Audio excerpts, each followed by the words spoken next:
Okay, guys, so let's now discuss the optimal approaches to solve the problem longest substring without repeating characters, right? तो हमने पहला जो देखा था वो हमारा n क्यूब टाइम कॉम्प्लेक्सिटी में सॉल्व हो रहा था, right? n cube time complexity में वो हमारा प्रॉब्लम सॉल्व हो रहा था, तो आप उसको बेटर कैसे कर सकते हैं, राइट? तो एक चीज़ मैं आपको बताना चाहता हूँ कि मान लेते हैं कि हमारा जो APP है, राइट, AP ये एप्पल है हमारे पास स्ट्रिंग, राइट? तो अगर हमें पता है कि AP पे कोई भी डुप्लीकेट कैरेक्टर्स नहीं है, ठीक है, AP में कोई भी डुप्लीकेट कैरेक्टर्स नहीं है, तो अगर हम अपने नेक्स्ट कैरेक्टर को देखते हैं ना, तो हमें अब ये पूरे कैरेक्टर को APP को ये चेक करने की ज़रूरत नहीं है कि भैया ये सब स्ट्रिंग में कोई रिपीटिंग कैरेक्टर है या नहीं, जो कि हम कर रहे थे पहले। हमें बस ये चेक करने की ज़रूरत है कि क्या ये P पहले वाले सब स्ट्रिंग में एक्सिस्ट करता है कि नहीं करता, and that we can do via some set और may be a map something like that. We can check कि भैया ये P उस पर एक्सिस्ट करता कि नहीं कर रहा था। अगर ये पहले वाले में कोई भी डुप्लीकेट कैरेक्टर्स नहीं थे और अब इस P पे हमें देखना है, right? So this is what it is written here also कि ये P को देखना है, तो बस हमें ये देखना है कि ये P ऑलरेडी वो पहले सबस्ट्रिंग में था कि नहीं था। तो इससे हम अपने एल्गोरिथम को n क्यूब से तो बेटर कर पाएंगे। तो ये एक चीज़ है, थोड़ा सा ध्यान रखना। तो बेसिकली ये मैं कहना चाह रहा था कि अगर s ऑफ i से लेके j-1 तक कोई भी डुप्लीकेट कैरेक्टर्स नहीं है, तो s of i to j ये सबस्ट्रिंग में कोई रिपीटिंग कैरेक्टर है या नहीं है, this can be determined by saying कि string का jth character which is p is it there in the EP or not. If it is not there, then obviously we know कि अब ये वाली substring हमारी maximum length की हो जाएगी, right? So this is an idea and now we will embrace on more on it कि भाई इसको आप कैसे सही कर सकते हैं। इससे पहले हमें कॉन्सेप्ट की जानने को ज़रूरत पड़ेगी स्लाइडिंग विंडो के बारे में। स्लाइडिंग विंडो होता क्या है? ये जनरली एरे और स्ट्रिंग प्रॉब्लम्स में बहुत ज़्यादा यूज़ होता है। सो this is important thing. Window का मतलब क्या है? विंडो का मतलब है range of elements in array string defined by the start और एंड इंडिसेस, राइट? तो बेसिकली विंडो आपकी हो गई, मान लो कि कहीं एप्पल लिखा है, राइट?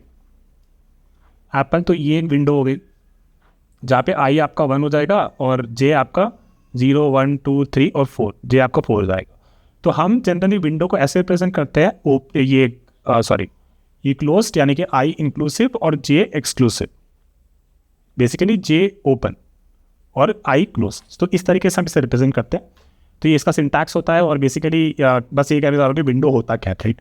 अब विंडो का मतलब क्या हो? विंडो का मतलब ये हुआ कि अगर मैं कह रहा हूँ कि भाई तुम ये स्लाइडिंग विंडो को एक आगे बढ़ा दो, तो बेसिकली इसका पॉइंट ये हुआ कि right by 1, if I seek something like this, so it means कि I will be incremented by 1 and j will be incremented by 1 and they always move in one direction. इधर j moves in that direction और i moves in direction, but they have to move in one direction only. अब इसका template होता है, एक इस code का template होता है। जो जे होता है ना अपना, जे एक 2 लूप होती है हमारी इसमें, ठीक है, 2 लूप होती है। ये हमेशा हमारी बढ़ेगी इस लूप में, बाहर वाली लूप में। अंदर वाली लूप में जब भी कोई कंडीशन एग्जिस्ट करती है, ट्रू होती है, तब हमारा आई बढ़ेगी, ठीक है? तो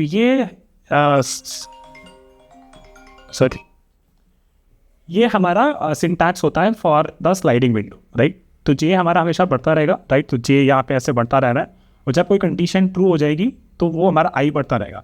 तो even though this loops look nested, it's not gonna take more time than 2 of n, which is n is basically the length of. तो ये बस एक याद रखना। इसमें हम कुछ प्रॉब्लम्स करेंगे, this will make up more concrete also. Now let's take a example of this which where we have Apollo, right? अभी हम ये देखते हैं कि स्लाइडिंग विंडो से इस प्रॉब्लम को कैसे सॉल्व कर सकते हैं। और ऊपर जो हमने आइडिया डिस्कस किया था ना, s ऑफ i और j-1 वाला, इन दोनों को यूज़ करके कैसे हम अपने प्रॉब्लम को और ऑप्टिमाइज़ कर सकते हैं। तो ये देखो कि ये हमारा a है, राइट?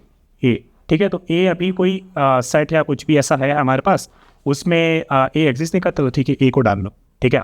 अब j को आगे बढ़ाओ, e भी एग्जिस्ट नहीं करता तो p को डाल लो, o भी एग्जिस्ट, अब o पे आएंगे, o भी एग्जिस्ट नहीं करता तो o भी डाल लो, फिर l पे आए, l भी एग्जिस्ट नहीं करता तो l डाल लो।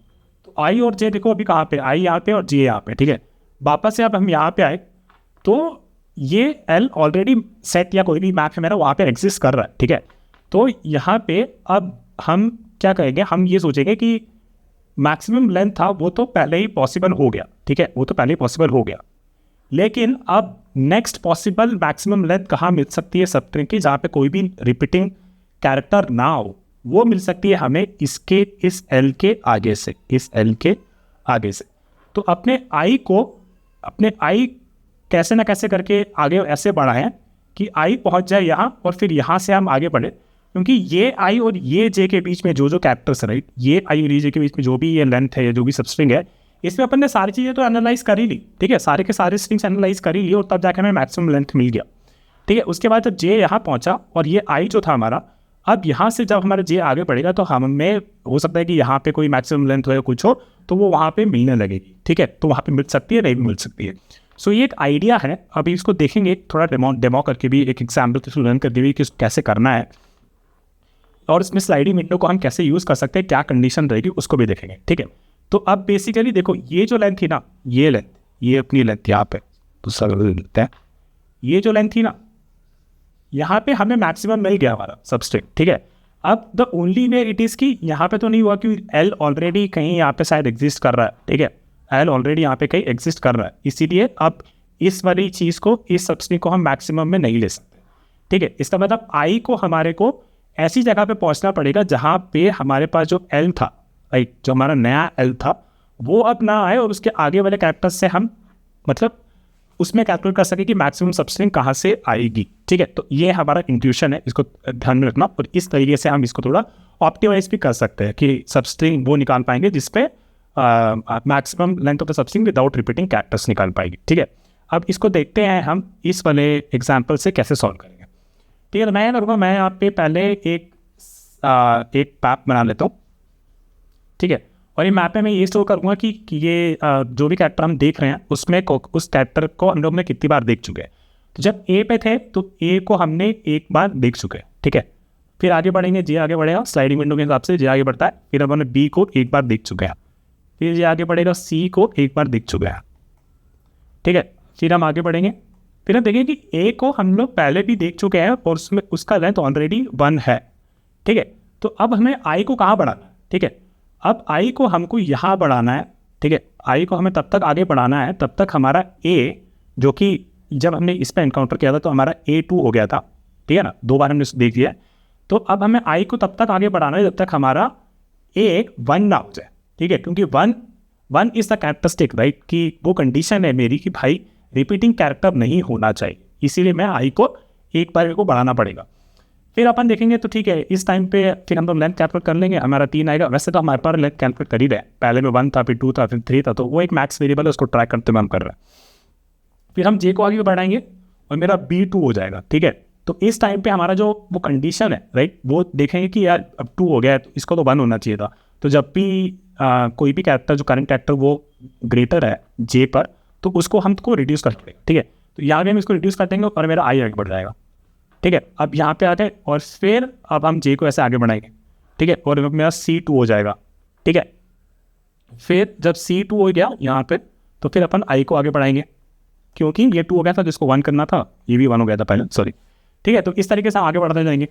फिर अब हम कहाँ पे, आई हमारे यहाँ पे, जे हमारे यहाँ पे, और फिर हम जे को आगे बढ़ाएंगे, ठीक है। अब ए मेरा 2 हो जाएगा, फिर हमारी वाई कंडीशन होगी जो कि वो स्लाइडिंग विंडो वाली, उसके हिसाब से आई आगे बढ़ जाएगा, क्योंकि आई को हमने देख लिया कि जो कैरेक्टर हमारा जे पे है उसको हमने देखा कि इसका लेंथ 1 से ग्रेटर है, तो उसको आगे बढ़ाओ और रिड्यूस कर दो, ठीक है। तो इस तरीके से चलेगा।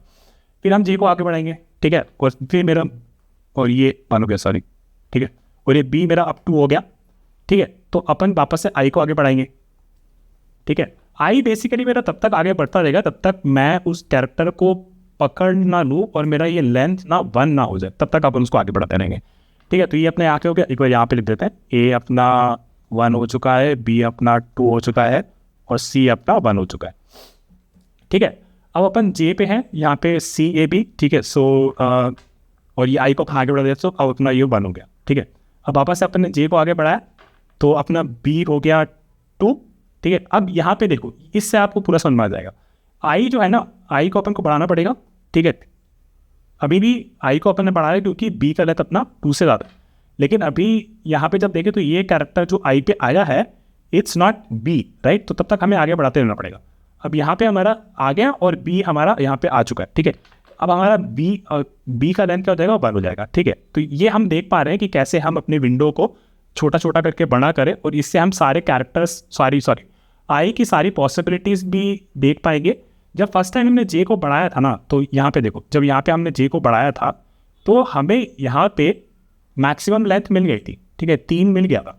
फिर जब हमने जे को एक बढ़ाया ना तो हमने देखा कि ए आया है, लेकिन ए तो ऑलरेडी हमारे उसमें एग्जिस्ट कर रहा है, ठीक है, मैप में एग्जिस्ट कर रहा है, ठीक है। तो अब हमें क्या करना है, हमें आई को उतना आगे बढ़ाना है ताकि मैं वहाँ से ऐसे कैरेक्टर्स को एनालाइज कर सकूँ ताकि ए का जो डुप्लीकेट हमें मिला था वो हमें ना मिले, ठीक है। तो इस तरीके से हम स्लाइडिंग विंडो से इस प्रॉब्लम को सॉल्व कर सकते हैं।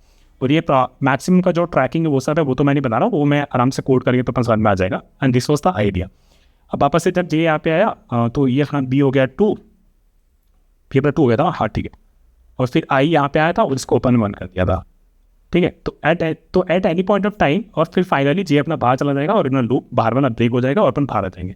और यहाँ पे ही अपने को बेसिकली 3 लेंथ मिल गया था which is the maximum of it. So this was the idea behind it. Now let's understand the time complexity and space complexity of it. तो बेसिकली इन वर्स्ट केस मैंने ऑलरेडी बताया, जब भी जे आगे बढ़ रहा है तो उसका एन हो जाएगा, और वर्स्ट केस आई भी हमेशा बढ़ता रहे तो वो भी एन हो जाएगा। तो टोटल इसकी टाइम कॉम्प्लेक्सिटी 2n हो जाएगी, तो बेसिकली बिग ऑफ एन ही रहेगी।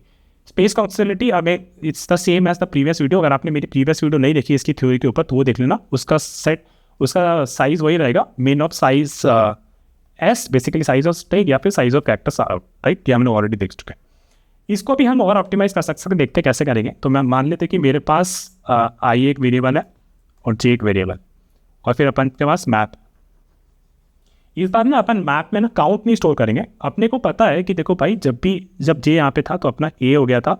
इस बार ना अपन ए से इंडेक्स स्टोर करेंगे कि ए कौन से इंडेक्स पे है, उसका एक इंडेक्स आगे वाला स्टोर करेंगे। क्यों करेंगे मैं आपको बताता हूँ, क्योंकि इसीलिए करेंगे क्योंकि जब जे यहाँ पे आता है ना, जब जे यहाँ पे आता है उससे दिखता है कि ये ऑलरेडी मैप में एग्जिस्ट कर रहा है, तो अपने को आई को उससे एक आगे पहुँचाना है, अपने को आई को उससे एक आगे पहुँचाना है ए के लास्ट इंडेक्स से, ताकि जो करंट लेंथ है अपनी, राइट, या फिर जो करंट स्कोप ऑफ स्ट्रिंग है वो अब जे जब आगे बढ़े तो वो ऐसे देखे कि ए पिछले वाले में नहीं है। आगे मेरी तो बात अलग है, लेकिन पीछे नहीं होना चाहिए, ठीक है। तो ये अपना आइडिया हो गया उसका। इसको अपन एक बार डिलीट कर देते हैं और वापस से इसको पूरे को ठीक से देखते हैं कैसे होगा। और ये अपना पेन ले लिया, अपना ये आई हो गया और ये अपना जे हो गया, ठीक है। सेम स्लाइडिंग विंडो का एल्गोरिथम है, इसको कोड करके थोड़ा और ज़्यादा क्लियर होगा। तो अभी यहाँ पे देखा तो अपन ने ए देखा तो ए 0 पे था, तो अपन यहाँ पे एक इंडेक्स ज़्यादा स्टोर करेंगे। फिर जे यहाँ पे आएगा, फिर बी आएगा तो बी को अपन 2 पे स्टोर करेंगे। फिर यहाँ पे आएगा जे तो अपन सी को स्टोर करेंगे 3 पे, ठीक है। फिर जब जे यहाँ पे आया तो अपन देखा कि ए ऑलरेडी मैप में एग्जिस्ट करता है, ठीक है, ए ऑलरेडी मैप में एग्जिस्ट करता है। तो अपने को बस एक बार, जैसे कि अपन लास्ट टाइम आई को एक एक करके बना लेते हैं, इस बार अपने को बस सीधा जो भी प्रीवियस इंडेक्स है उससे सेट कर देनी है। तो आई हो जाएगी अपने वहाँ पे 1, और अपना जे कहाँ पे आ जाएगा, अपना जे तो यहाँ पे था। और अपन क्या करेंगे, अब मैप में नया इंडेक्स स्टोर कर देंगे विच इज़ 0 1 2 3, और यहाँ पे अपन उसको 4 सेट कर देंगे, ठीक है। अब अपना जे आगे बढ़ेगा और बी को अपन 3 स्टोर कर देंगे। जे अपना जब यहाँ पे बढ़ेगा तो अपना बी ऑलरेडी जे पे देखेंगे बी है और बी ऑलरेडी हमारा मैप एग्जिस्ट करता है, तो अपन आई को 2 पे सेट कर देंगे और जे को अपना फाइनली 0 1 2 3 4, तो हम 4 + 1 5 पे स्टोर कर देंगे। फिर जे आगे बढ़ेगा, फिर हम सी पे देखेंगे कि सी यहाँ पे है, सी ऑलरेडी मैप में है, राइट, एट 3, तो अपने आई को कहाँ पे करना है, आई को अपनी को 3 पे सेट करना है, ठीक है। और फिर अपना यहाँ पे इसको हटा के इसको सेट कर देंगे 0 1 2 3 4 5, ठीक है। अब फिर अपन आगे बढ़ेंगे और इस बार हम देखेंगे कि जो जे पे कैरेक्टर है ए ऑलरेडी मैप में है, ठीक है। तो अपने को क्या करना है, आई को वहाँ पे ही सेट करना है 4 पे, तो आई कहाँ पे आ जाएगा, यहाँ पे, ठीक है। और फिर जे में हम क्या करेंगे 0 1 2 3 4 5 6 एंड +1 7, तो यहाँ पे ए पे हम 7 स्टोर कर लेंगे। फिर हम जे को आगे बढ़ाएंगे, जे को हम आगे बढ़ेंगे, यस, ठीक है। और ये हमारा यहाँ पे है तो बी आप देखेंगे कि बी ऑलरेडी यहाँ पे है, राइट, तो अपन यहाँ पे क्या करेंगे 0 1 2 3 4 5 6 7 और सॉरी हाँ, तो अपना यहाँ पे अभी 5 था और आई और अपना ये 5 और ये अपना 0 1 2 3 4 5 6 7, राइट, तो 7 ऑलरेडी है, सॉरी बी ऑलरेडी है, तो यहाँ पे ये हो जाएगा 8, ठीक है, 8। और क्योंकि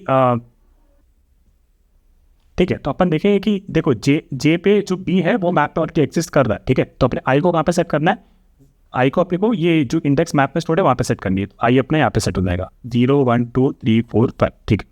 फिर अपन आगे जाएंगे जे पे और ये वाला इंडेक्स अपन स्टोर कर लेंगे, सॉरी, तो यहाँ पे अपना बी अब हो जाएगा 8। फिर अपन जे एक आगे जाएंगे, ठीक है, तो अभी कौन सा क्या 0 1 2 3 4 5 6 7 8, 8 + 1 9, ठीक है। तो अपन देखेंगे कि आई जो ये ऑलरेडी मैप में है, ठीक है ना, तो यानी कि पीछे जो हमने देखे थे उसमें एक बी एग्जिस्ट करता है, तो अपने को आई को कहाँ पे स्टोर करना है 8 पे, तो आई अपना यहाँ पे आ जाएगा, ठीक है। क्योंकि बेसिकली देखो ना, अपने को बस वो करना है कि पीछे जहाँ भी दिखा था ये कैरेक्टर, जहाँ भी दिखा था उससे बस एक आगे सेट करना है। इस तरीके से ना हम इस मैप वाले एल्गोरिथम से हम इसको एन टाइम पे ही कर पाएंगे। एन टाइम कॉम्प्लेक्सिटी तो एन ही रहेगी, वो पर उसमें भी इसके पहले वाले में भी एन ही थी, बस इतना था कि अब इसको 2 बार नहीं आइट्रेट कर रहे, आई को भी एक एक करके नहीं बढ़ा रहे, आई सीधा जंप कर रहा है, ठीक है, जितनी बार कंडीशन होगी उतनी बार जंप कर रहा है। और इस तरीके से हम इसे 2n नहीं लगेगा, अब हमारा n टाइम लगेगा, और स्पेस कॉम्प्लेक्सिटी हमारी सेम ही रहेगी पिछले बने की। तो इस तरीके से आप इस प्रॉब्लम को सॉल्व करेंगे। Hope you guys liked it, hope you guys understood the question. This was a little bit tough, तो स्लाइडिंग विंडो के थ्रू जैसे हमें इसे एक बार कोड करके देखेंगे तो आपको ज़्यादा समझ में आएगा। और I will see you in the next video. Thank you guys, bye.